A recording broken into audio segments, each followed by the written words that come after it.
কেমন আছো সবাই? আচ্ছা, আমরা কিন্তু পরবর্তী ভিডিওতে চলে এসেছি। পরবর্তী যে পার্ট, যেটুকু বাকি ছিল ক্যালকুলাসের অবকল সমীকরণের সমাধান, সেটা আমরা করছিলাম। সেটা নেক্সট পার্টটুকু বাকি আছে। আশা করছি তোমরা সমাধান করে ফেলেছো কিছু কিছু। তবুও আমরা চেষ্টা করছি আরো কিছু ছাত্রকে বোঝানোর, যারা এখনো সেগুলো করতে পারেনি। শুরু করা যাক, ঠিক আছে? তাহলে প্রত্যেক দিনের মতো একই কথা, welcome to SRK mathematics point. চলো বোর্ডের দিকে শুরু করা যাক। Page number 59। পেজ নাম্বার 59 এর প্রথম যে অঙ্কটা আছে 5-এর এ অবকল সমীকরণটির মাত্রা নির্ণয়।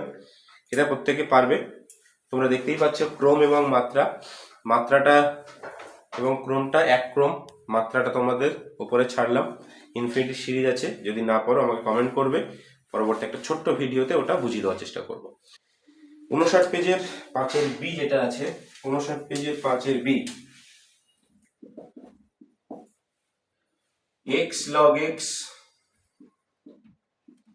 dy by dx y equals to 2 by x log x। অবকল সমীকরণটির সমকল গুণাঙ্ক নির্ণয় করো। সমাধান করতে হবে। তাহলে দেখো dy by dx, এটাকে সেই গত ভিডিওতে লাস্ট যে অঙ্কটা বলেছিলাম ইন্টিগ্রেশন ফ্যাক্টর, অর্থাৎ আমরা কোন পদ্ধতির সাহায্যে সমাধান করতে চলেছি। দেখো এটাকে dy by dx plus py equals to q, এই যে ফরম্যাটটা, এই ফরম্যাটে আমরা সমাধান করব। তাহলে dy by dx y x log x equals to 2 by x square log x কেটে যাচ্ছে। এই যে সমীকরণটা দেখো, এই সমীকরণটা এখন এর মতো দেখতে। এখন একের ইন্টিগ্রেশন ফ্যাক্টরটা কি? এই যে e to the power 1 by x log x dx, log x টাকে z ধরলে কি হবে? e to the power, এর পাশে করে দিচ্ছি, log x টাকে তোমরা z ধরো, তাহলে 1 by x dx টা কি হয়ে যাবে? dz হবে, তাই তো? 1 by x dx টা dz হয়ে যাচ্ছে।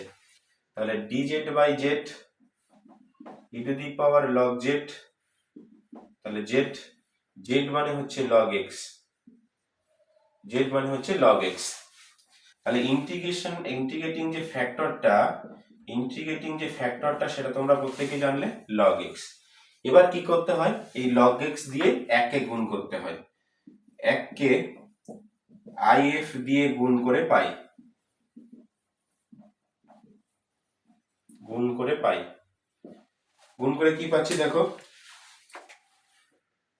d by dx y integration factor equals to 2 by x square log x। এটা এবার এর উভয় পাশে ইন্টিগ্রেশন করতে হবে। ইন্টিগ্রেশন নিলে দেখো y log x পড়ে থাকবে equals to 2 1 by x square log x dx c। সেটা হচ্ছে ইন্টিগ্রেশন কনস্ট্যান্ট। আচ্ছা, এবার ইন্টিগ্রেশন কনস্ট্যান্টের এর পরের যে অংশটুকু, শুধু এটাকে তোমরা ইন্টিগ্রেশন করতে পারবে 1 by x square log x। 1 by x square log x এর ইন্টিগ্রেশন প্রত্যেকে পারবে। দেখো 1 by x square, এটাকে যদি ইন্টিগ্রেশন করতে হয় তোমরা আশা করছি পারবে প্রত্যেকে। প্রথম অপেক্ষক কোনটাকে ধরবো? কাকে ধরবো? log x কে প্রথম অপেক্ষক ধরবো। LIAT লগারিদম ফাংশনটাকে আমাদের প্রথম অপেক্ষক ধরতেই হবে। log x equals to 2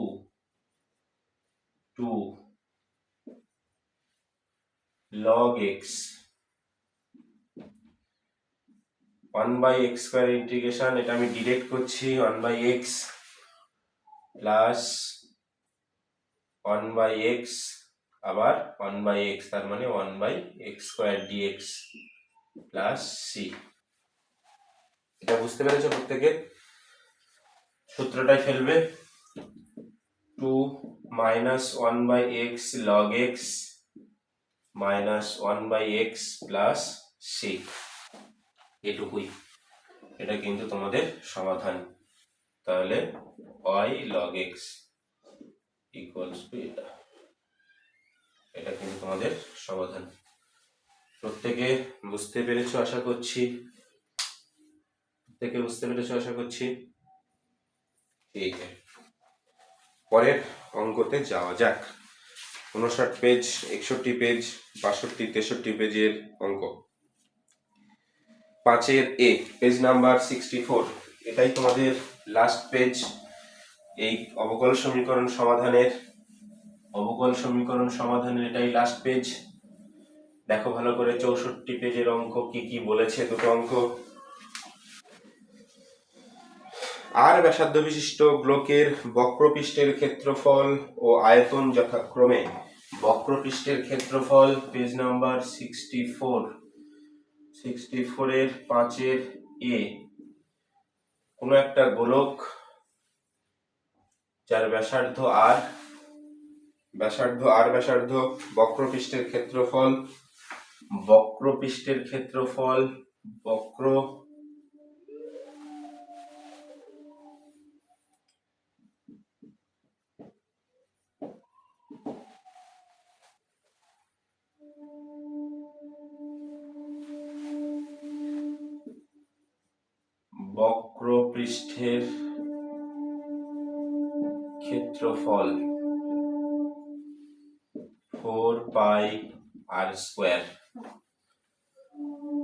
এটাকে আমাদের কি দ্বারা ডিনোট করেছে? এস। এবং আয়তন কে ভি দ্বারা চিহ্নিত করা হয়েছে 4/3πr³। এটা 2 নম্বর।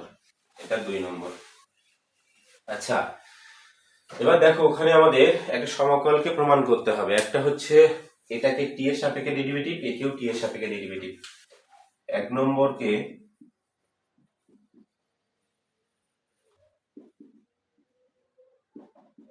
টি এর সাপেক্ষে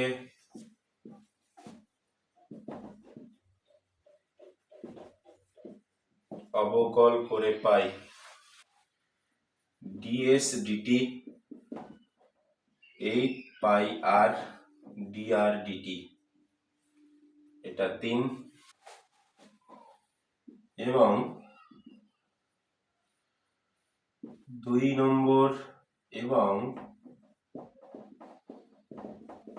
নম্বরকে টি এর সাপেক্ষে, তাহলে dv dt equals to 4πr², 3r²টা 3 কেটে গেল, dr dt। এখানে আমরা দুটো কাজ করতে পারি।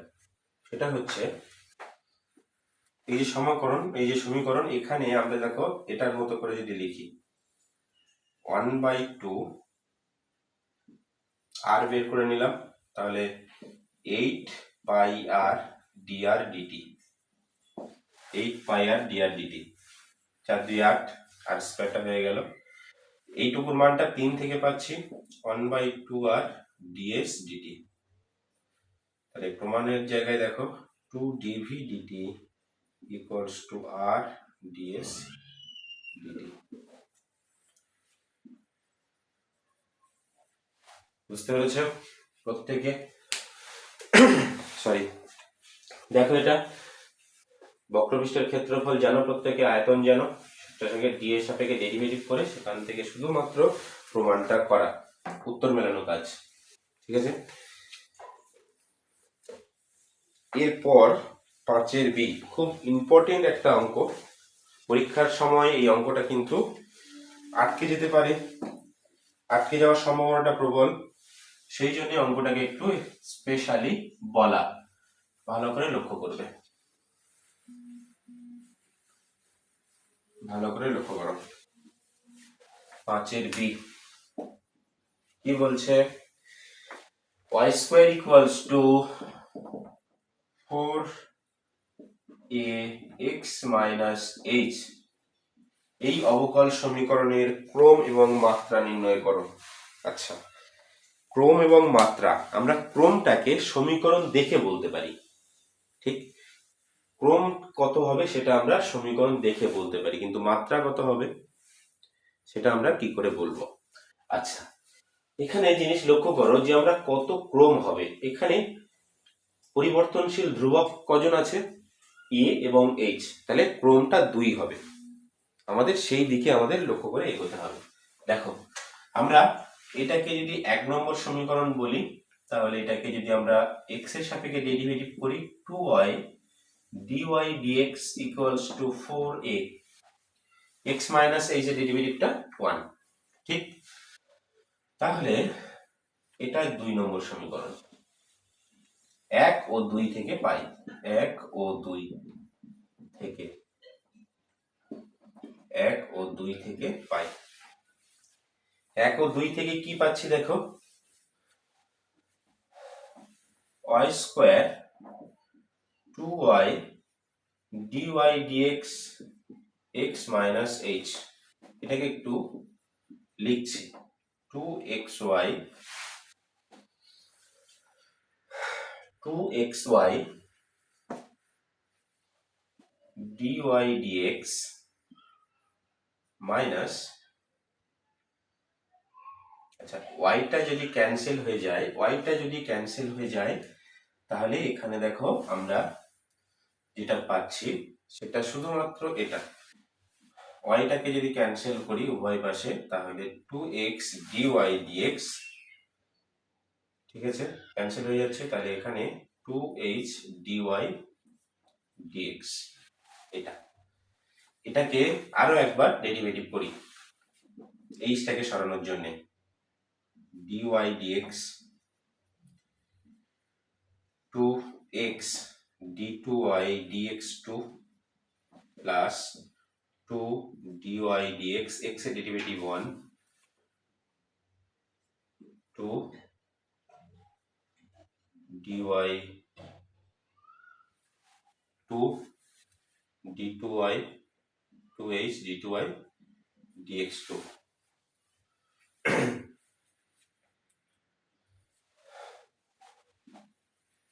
দেখো, এটাকে ডেরিভেটিভ করলে 2h থাকছে d2y dx2,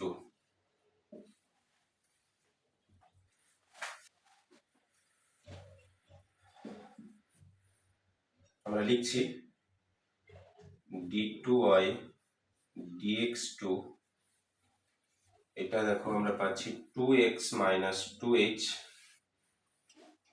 2x minus 2h plus dy dx equals to 0, dy dx equals to 0। আমরা শুধুমাত্র x minus h এর মানটা যদি এখানটায় বসিয়ে দিতে পারি, তাহলে আমাদের সমাধান কমপ্লিট হয়ে যাবে। x minus h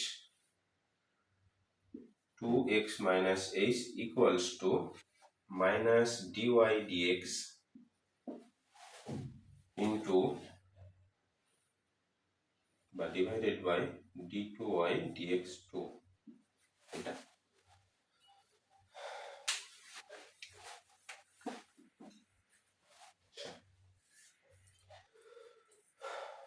বসাও,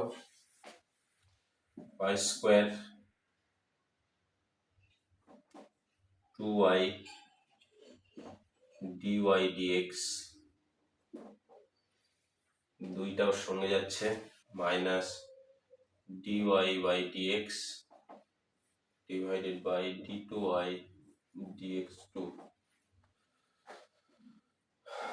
y square d2y dx2 plus y dy by dx তার স্কয়ার ইকুয়ালস টু 0। কি হলো বিষয়টা? এটা কিন্তু মানটা বসানো হলো, এটা তাহলে এটার সাথে এটা গুণ হয়ে গেল, minus y dy by dx দুটো আছে স্কোয়ার, মাইনাসটাকে এপাশে নিয়ে আসলাম, প্লাস তাহলে দেখো ক্রম এবং মাত্রা, এখান থেকে আমরা কনক্লুশন আসতে পারি ক্রম 2 মাত্রা 1, এর সর্বোচ্চ পাওয়ার কত 1, তাহলে ক্রম 2 মাত্রা 1। তো আশা করছি তোমরা প্রত্যেকে এই বিষয়গুলো বুঝতে পেরেছো। অল্প হলেও তোমাদের সুবিধা হচ্ছে এইগুলো সমাধান করার ক্ষেত্রে, বোঝার ক্ষেত্রে। যদি কোনো জায়গায় ভুল ত্রুটি বা কিছু থেকে থাকে, বা তোমাদেরও যদি কোথাও বুঝতে অসুবিধা থাকে, তো অবশ্যই যোগাযোগ করবে। যোগাযোগের নাম্বারটা এখানে দেওয়া আছে, বা আমাদের ইউটিউবের যে পেজ সেখানে তোমরা দেখতে পাবে, ওখানে নম্বরটা দেওয়া আছে, সেখানে যোগাযোগ করবে। সবাই খুব খুব ভালো করে পড়াশুনো করো, কারণ পরীক্ষা একদম সামনে চলে এসছে। শুধুমাত্র প্র্যাকটিস আর প্র্যাকটিস, একটু সময় দাও বইয়ের দিকে, তাহলে দেখবে নম্বরটা খুব ভালো তোমাদের কাছে চলে আসবে। খুব কঠিন কিছু আসবে না, এটুকু ভরসা রাখতে পারো। ততক্ষণ পর্যন্ত খুব ভালো করে অঙ্ক করো, খুব ভালো থেকো, আর পড়াশুনো করতে থাকো। সবাইকে ধন্যবাদ।